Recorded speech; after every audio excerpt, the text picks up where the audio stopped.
नमस्कार, मैं डॉक्टर मुकुल खंडेलवाल आज आप लोगों को महान शिक्षाविद और समाज सुधारक ईश्वर चंद्र विद्यासागर जी के बारे में बतला रही हूँ।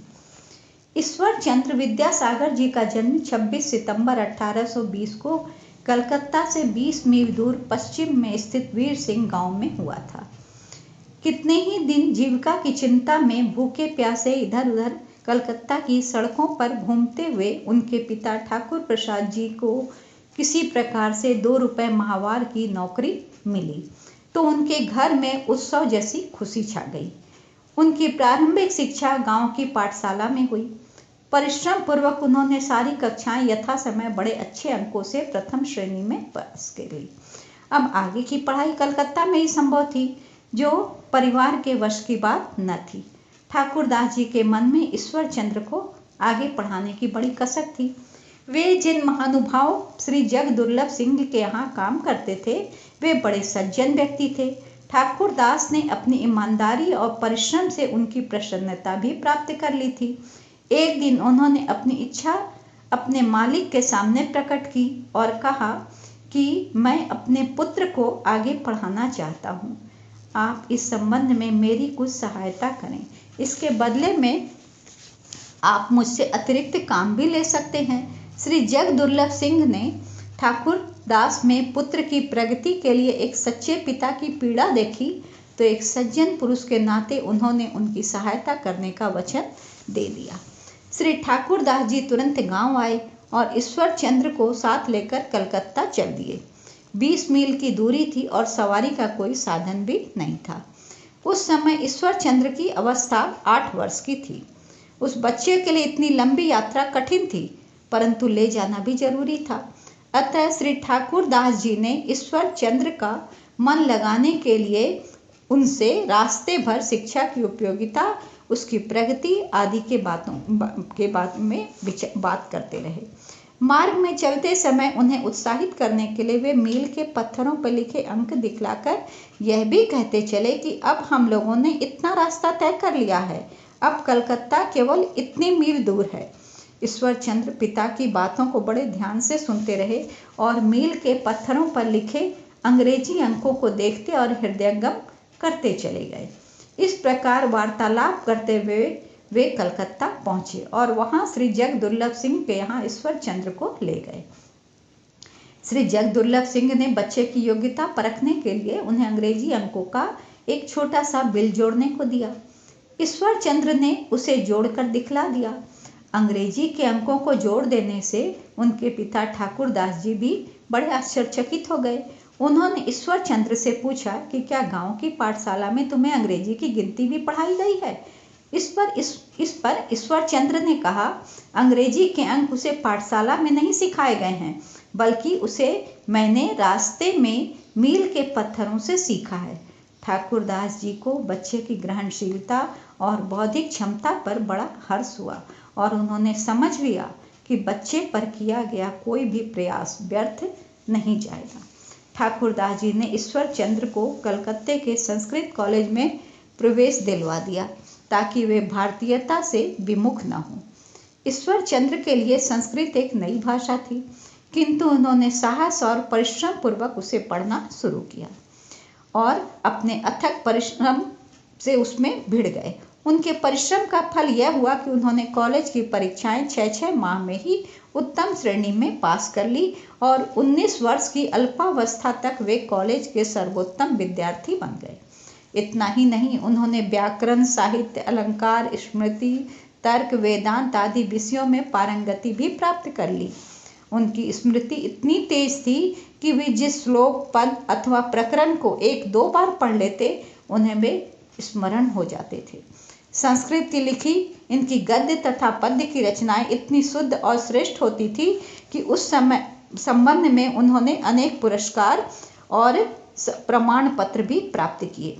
कॉलेज की योग्यता संबंधी कोई भी छात्रवृत्ति ऐसी नहीं थी जो ईश्वर चंद्र ने प्राप्त न कर ली थी। सार्वदेशिक वेदांत तथा दर्शन शास्त्र की योग्यता प्रतियोगिता में जिस समय सर्वप्रथम आकर ईश्वर चंद्र ने सैकड़ों रुपए के पारितोषिक प्राप्त किए और गद्य तथा पद्य की रचना में सर्वश्रेष्ठता प्रमाणित की, उस समय वे भारत के महान विद्वान स्वीकार कर लिए गए और उसी स्वीकृति के फलस्वरूप उस समय के श्रेष्ठ विद्वानों ने एक सभा करके ईश्वर चंद्र का अभिनंदन किया और सर्वसम्मति से उन्हें विद्यासागर की उपाधि प्रदान की। तब से ये ईश्वर चंद्र विद्यासागर के नाम से प्रसिद्ध हो गए।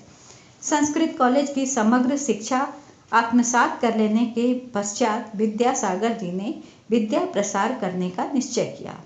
अपने इस लक्ष्य का सूत्रपात करने के लिए वे अपने गांव वीर सिंह गए और तब तक इधर फोर्ट विलियम कॉलेज में प्रधान पंडित का पद जो था वो रिक्त हो गया। कॉलेज के प्राचार्य श्री मार्शल साहब बड़े योग्य और मनुष्यों के पारखी व्यक्ति थे।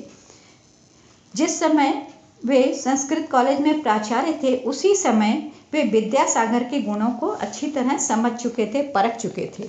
वे समझते थे कि विद्यासागर शिक्षा के क्षेत्र के लिए बहुत ही उपयोगी व्यक्ति सिद्ध होंगे। अतः उन्होंने जो भी था उनको गांव से बुलवाया और प्रधान पंडित का पद ग्रहण कर लेने के लिए उनसे अनुरोध किया।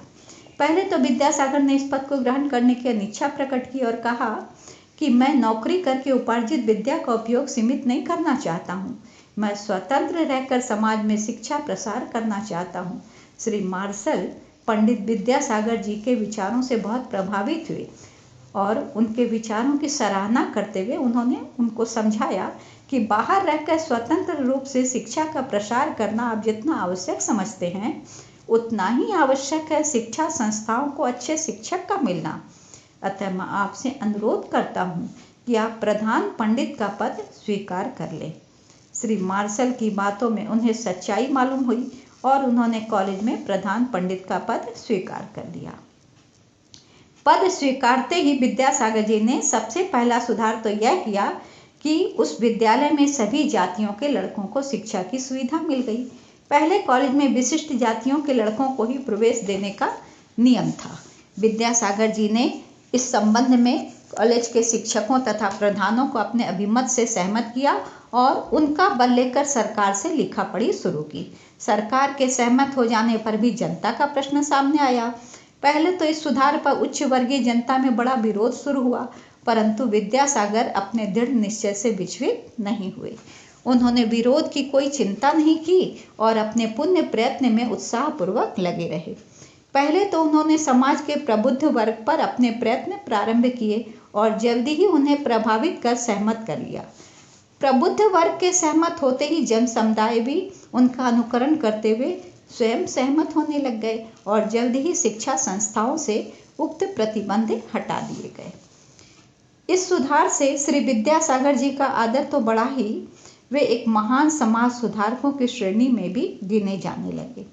सरकार में उनका इतना प्रभाव बढ़ गया कि उनके परामर्शों को महत्व दिया जाने लगा। साथ ही उनका मासिक वेतन 150 रुपये से बढ़ाकर 300 रुपये कर दिया गया। संस्कृत का अखंड ज्ञान होते हुए भी विद्यासागर जी को अंग्रेजी के काम में कभी कभी दिक्कतें हुआ करती थी। अतः उन्होंने अंग्रेजी पढ़ने का निश्चय किया। अंग्रेजी पढ़ने के लिए उन्होंने श्री राज नारायण गुप्त को अध्यापक नियुक्त कर कुछ ही समय में अंग्रेजी पर अच्छा अधिकार प्राप्त कर लिया। इसके साथ ही साथ बहुत से लोगों को निःशुल्क वे संस्कृत की शिक्षा दिया करते थे। उनके संस्कृत शिष्यों में एक श्री राजकृष्ण बाबू भी थे जो वृद्ध व्यक्ति थे। उनको संस्कृत के प्राचीन व्याकरणों से पढ़ने में बड़ी कठिनाई होती थी। विद्यासागर ने उनकी कठिनाइयों को समझा और सोचा कि जिस प्रकार इनको ये कठिन पड़ रहा है उसी प्रकार संभव है और भी बहुत लोगों को संस्कृत के व्याकरण पढ़ने में कठिन पड़ते हैं और संभव है इसी कारण लोग संस्कृत पढ़ने की ओर उन्मुख नहीं होते।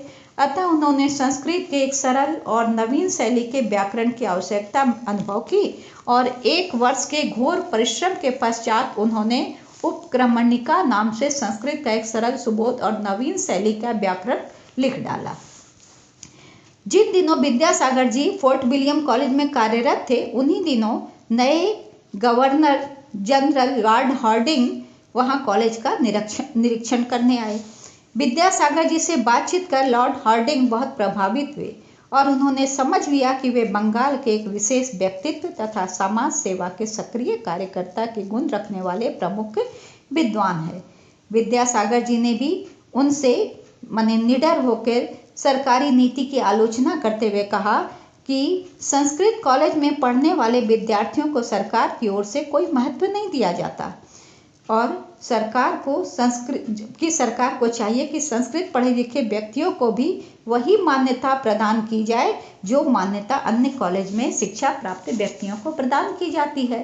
लॉर्ड हार्डिंग विद्यासागर की निश्चल देशभक्ति से बहुत प्रभावित हुए और उन्होंने कोई ऐसी योजना उनको देने के लिए कहा।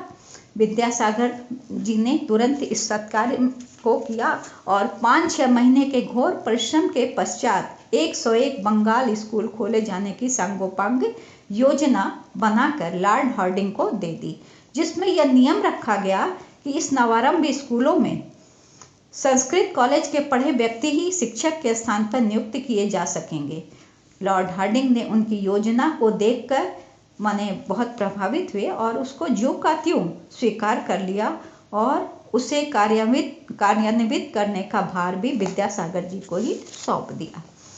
स्कूलों की स्थापना के लिए भी विद्यासागर जी ने पूरे बंगाल का दौरा किया और ऐसे स्थानों की खोज की जहां उनकी सबसे अधिक आवश्यकता थी। इन नव स्थापित स्कूलों में संस्कृत कॉलेज की परीक्षाएं पास किए व्यक्तियों को प्राथमिकता देने का नियम अनिवार्य तो था ही, साथ ही साथ उसमें निर्वाचन तथा नियुक्ति का जो कार्य था वो भी विद्यासागर जी को ही दिया गया था। परंतु विद्यासागर जी शिक्षक पद के लिए आए प्रत्याशियों को जो है उनकी परीक्षा तो लेते ही थे, साथ ही साथ वे उनके आचरण तथा अनुशासन का भी पता लगा लेते थे। योग्यता के साथ साथ उनमें उक्त दोनों गुणों का समावेश होता था जिनमें उन्हें ही वे नियुक्ति प्रदान करते थे। इस प्रकार योग्य और चरित्रवान शिक्षकों के प्रभाव से सारे स्कूल दिन दिन उन्नति करने लगे। शिक्षा प्रसार के इस महान कार्य ने पंडित ईश्वर चंद्र को संपूर्ण भारत में विख्यात कर दिया। स्कूलों की देखभाल में उनका अधिकांश समय लगने लगा तो उन्होंने स्वतंत्रता पूर्वक विद्या प्रसार का कार्य करने के लिए कॉलेज की सेवा से त्याग पत्र भी दे दिया और एक निष्ठ होकर शिक्षा प्रसार के काम में संलग्न हो गए। जिस प्रकार अपने छात्र जीवन में वे अपनी छात्रवृत्तियों तथा पुरस्कारों से गरीबों तथा गरीब विद्यार्थियों की सहायता करते थे, उसी तरह कॉलेज के सेवा काल में भी अपना अधिकांश वेतन वे दूसरों की सहायता में ही खर्च करते थे। परंतु जब नौकरी छूट गई तब भी लोग उनसे सहायता के लिए निसंकोच आते रहते थे। अब तक थोड़ा बहुत जो भविष्य के लिए भी उन्होंने बचाया था वह भी सहायता के नाम देकर समाप्त हो गया। जब कुछ शेष न बचा तो उन्होंने ऋण का सहारा भी लिया, किंतु जब पानी सर से ऊपर हो गया तो उन्होंने कुछ काम करने की सोची कि आखिर दूसरों की गरीबों की मदद कैसे की जाए। संयोग बस उसी समय संस्कृत कॉलेज में एक शिक्षक का पद रिक्त हुआ और उन्होंने उस पद पर काम करने का विचार बनाया। तभी उनके एक मित्र तारानाथ तर्क वाचस्पति भी उनके पास आए और उनसे उस रिक्त पद पर नियुक्ति दिलवा देने की प्रार्थना करने लगे। हाथ की तंगी और सिर पर कर्जों का बोझ होने पर भी विद्यासागर जी ने परोपकार को पहला धर्म समझा और उससे पीछे नहीं हटे। उन्होंने उस पद पर अपने मित्र वाचस्पति की ही बहाली करा दी। परंतु परोपकारी मनुष्य के लिए ईश्वर भी सहायता हमेशा आते हैं। कुछ समय बाद ईश्वर कृपा से उस संस्कृत कॉलेज में मंत्री का एक पद निर्माण किया गया, जिसे विद्यासागर जी को साग्रह सौंप दिया गया। विद्यासागर जी ने देश में स्त्री शिक्षा की भी आवश्यकता महसूस करते हुए सरकार से लिखा पढ़ी की और लॉर्ड हार्डिले को प्रभाव में लाकर 50 बालिका विद्यालय खोले जाने की स्वीकृति भी प्राप्त कर ली और तुरंत ही उसके विकास में लग गए। शिक्षा विभाग के डायरेक्टर यंग साहब को विद्यासागर के बढ़ते प्रभाव से ईर्ष्या होने लगी। वे बराबर उनके कार्यों में अड़चन पैदा करने लगे, सरकारी सहायता भी रुकवा दी। पर विद्यासागर ने इन सब की परवाह नहीं की और अपने खर्चे पर तथा कुछ धनी मानी व्यक्तियों से सहायता लेकर स्कूल का काम अच्छी तरह चलाते रहे। परंतु फिर भी यंग साहब उनके हर काम में विरोध करने लगे तो तनाव की स्थिति को ठीक न समझकर उन्होंने अपने पद से त्याग पत्र दे दिया और अब जनता को साथ लेकर बालिका विद्यालयों का काम चलाने लगे। उन्होंने अपने गांव वीर सिंह में अपनी माता के नाम पर भी एक बालिका विद्यालय खोला।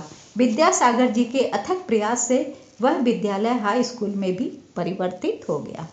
अनंतर उन्होंने गवर्नर की सभा में एक सदस्य श्री बेथुन साहब को अपने पक्ष में लेकर स्त्री शिक्षा का अभियान तीव्र गति से प्रारंभ किया। कलकत्ता तथा कलकत्ते के बाहर गांवों में अनेक बालिका विद्यालय खोले। फिर जब वे शिक्षा प्रसार के क्षेत्र से हटकर समाज सुधार के अन्य क्षेत्रों में उतरे तो लॉर्ड कैनिंग की पत्नी लेडी कैनिंग को कन्या विद्यालयों की अभिभाविका बनाकर उसकी प्रगति और उनका अस्तित्व उन्होंने सुरक्षित कर दिया। सारे विद्यालय उनकी देखरेख में अच्छी तरह चलने लगे। उन दिनों बंगाल में वृद्ध विवाह और बहुविवाह प्रथा, ये दो अभिशाप भयानक रूप से फैले हुए थे, जिनके कारण स्त्रियों का जीवन नरक के समान बना हुआ था। इन कुप्रथाओं के फलस्वरूप बंगाल प्रौढ़, तरुण और बाल विधवाओं से भरा पड़ा था। उन दिनों पूरा बंगाल इन विधवाओं के मौन हाहाकार से गूंज रहा था। विधवाओं की दशा सुधार करने के लिए विद्यासागर जी ने विधवा विवाह का प्रचलन किया। विधवा विवाह का नाम लेते ही समाज में विरोध उत्पन्न हो गया। अतः विद्यासागर जी ने विधवा विवाह को धर्म संगत सिद्ध करने के हेतु संपूर्ण धर्म शास्त्रों का गहन मंथन और मनन किया और पाया कि विधवा विवाह सर्वथा धर्म सम्मत है। उन्होंने शास्त्रों के विधवा विवाह समर्थक सार को एकत्र कर उस पर अपनी मौलिक विचारधारा की छाप देकर विधवा विवाह के नाम पर एक बड़ा सारा ग्रंथ लिखा। रूढ़िवादी समाज की प्रतिक्रिया का अनुमान लगाने हेतु उन्होंने सर्वप्रथम वह ग्रंथ अपने पुरातन पंथी पिता को दिखलाया। ग्रंथ को आद्योपांत पढ़कर ठाकुर दास जी का अज्ञान दूर हो गया और वे भी विद्यासागर जी के आंदोलन से सहमत हो गए। अंततः विद्यासागर जी का परिश्रम सार्थक हुआ। लोग विधवा विवाह से सहमत ही नहीं बल्कि विधवा विवाह करने के लिए भी आगे बढ़ने लगे। स्वयं विद्यासागर जी ने अपने लड़के का विवाह एक विधवा से किया। अनंतर इसे वैधानिक रूप दिलाने के लिए सरकार पर दबाव डालना शुरू किया। इसके लिए उन्होंने राज्यसभा में बिल पेश कराए, आंदोलन चलाए और जनमत का समर्थन सरकार के पास भिजवाया। अंत में अपने प्रयत्नों से उन्होंने सरकार को सहमत कर लिया और जुलाई सन 1856 में विधवा विवाह को वैध माने जाने का कानून पास हो गया। विधवा विवाह के आंदोलन को किनारे तक पहुंचाकर विद्यासागर जी ने समाज की दूसरी बुराई बहुविवाह की ओर ध्यान दिया और इसे समाप्त करने के लिए वे तन मन धन से जुट गए। ईश्वरचंद ने पूरे बंगाल में घूम घूम करके इस बहुविवाह से होने वाली हानियों की ओर लोगों का ध्यान आकृष्ट किया और इसके साथ ही साथ सरकार को इसे अवैध घोषित किए जाने के लिए प्रार्थना पत्र भी दिया। चूंकि सती प्रथा तथा विधवा विवाह संबंधी कानून बन चुकने के कारण सरकार ने इतनी जल्दी तीसरा कानून बहुविवाह पर रोक लगाना उचित नहीं समझा। अतः विद्यासागर के प्रार्थना पत्र को अस्वीकृत कर दिया गया। विद्यासागर जी को इस प्रार्थना पत्र के अस्वीकृत हो जाने से दुख तो हुआ, किंतु उन्होंने हिम्मत नहीं हारी और जनमत का बल लेकर स्वयं इंग्लैंड जाकर महारानी विक्टोरिया से मिलकर बहुविवाह की बुराइयों को बतलाने का निश्चय उन्होंने कर लिया। किंतु उनकी यह इच्छा उनके मन में ही रह गई, क्योंकि नियति के आगे किसी का वश नहीं है और 29 जुलाई 1869 में उनकी अकस्मात मृत्यु हो गई। इस प्रकार ईश्वरचंद विद्यासागर एक ऐसे परोपकारी, साहसी और दयावान व्यक्ति थे जिन्हें पाकर बंगाल ही नहीं संपूर्ण भारत धन्य हो गया। वे आदर्श और मानवता की जीती जागती मूर्ति थे। धन्यवाद।